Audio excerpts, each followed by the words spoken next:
Friends, divider எப்படி மாறுது பாருங்கள் கலரு.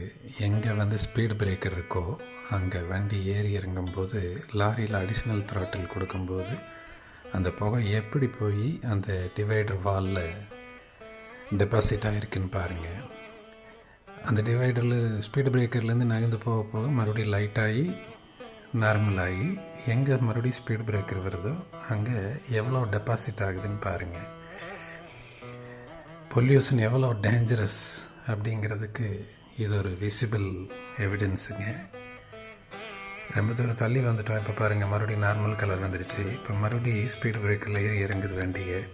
மறுபடியும் பாருங்கள், ரைட் ஹேண்ட் சைடு எவ்வளோ டெபாசிட். இது எல்லாமே நம்ம சுவாசிக்கிறோம். ஸோ பொல்யூஷன் அவேர்னஸ் ரொம்ப முக்கியம். ரொம்ப கவனமாகவும் இருக்கணும்.